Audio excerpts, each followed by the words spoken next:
ആരോഗ്യ മേഖല oil and ഗ്യാസുമായി എങ്ങനെ ബന്ധപ്പെട്ടിരിക്കുന്നു? എപ്പോഴെങ്കിലും ചിന്തിച്ചിട്ടുണ്ടോ? അധികമാരും ചിന്തിക്കാൻ ഇടയില്ലാത്തൊരു കാര്യമാണ്. മോഡേൺ മെഡിസിൻ പെട്രോളിയത്തെ ആശ്രയിക്കുന്നത് ഹോസ്പിറ്റൽ പവർ സപ്ലൈക്കും രോഗികളെ കൊണ്ടുപോകുന്നതിനും മാത്രമല്ല, മെഡിക്കൽ എക്യുപ്മെന്റ്സും ഫാർമസ്യൂട്ടിക്കൽസും നിർമ്മിക്കുന്നതിന് കൂടിയാണ്. ഇന്ന് ഉപയോഗിക്കുന്ന 80 to 90% മെഡിക്കൽ ഉപകരണങ്ങളും ഇൻക്ലൂഡിംഗ് ലൈഫ് സേവിംഗ് ഡിവൈസസ് വരെ പെട്രോളിയം പ്രൊഡക്റ്റിൽ നിന്നാണ് നിർമ്മിക്കുന്നത്.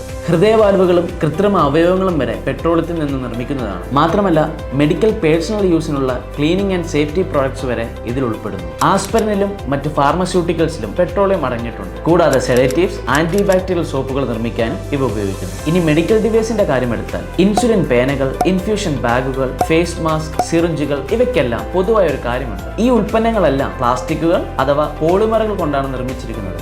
ഇതിനാവശ്യമായ എഥലിൻ, പ്രോപ്പലൈൻ ഇവയെല്ലാം ക്രൂഡ് ഓയിലിൽ നിന്നുമാണ് നിർമ്മിക്കുന്നത്. പെട്രോളിയം മരുന്നുകളിൽ ഉപയോഗിക്കുന്നുണ്ടോ? അതെ എന്നാണ് ഉത്തരം. ചില മരുന്നുകൾ പെട്രോളിയത്തിൽ നിന്നുള്ള രാസവസ്തുക്കൾ കൊണ്ടാണ് നിർമ്മിക്കുന്നത്. ക്രൂഡ് ഓയിലിന്റെ സംസ്കരണത്തിലൂടെ വേർതിരിച്ചെടുക്കുന്ന കമ്പോണൻസ് അല്ലെങ്കിൽ കെമിക്കൽസ് ഇവ ഫാർമസ്യൂട്ടിക്കൽ മരുന്നുകൾക്കും മറ്റുൽപ്പന്നങ്ങളും നിർമ്മിക്കാനായി ഉപയോഗിക്കുന്നു. ഇനിയുള്ളത് പെട്രോളിയം ജെല്ലികൾ അഥവാ പെട്രോൾ ആറ്റം. അവ മെഡിക്കൽ ഫീൽഡിൽ ഉപയോഗിക്കുന്ന മറ്റൊരു പെട്രോളിയം പ്രൊഡക്റ്റ് ആണ്. മിനറൽ ഓയിലുകളുടെയും വാക്സിന്റെയും മിശ്രിതമാണിവ.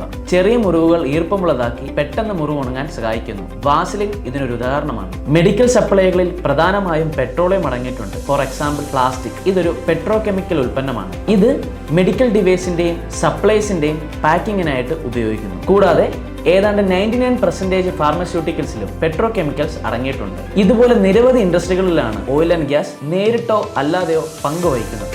കൂടുതൽ അറിവുകൾക്കായി ഈ ചാനൽ സബ്സ്ക്രൈബ് ചെയ്യൂ, വീഡിയോ ഷെയർ ചെയ്യൂ.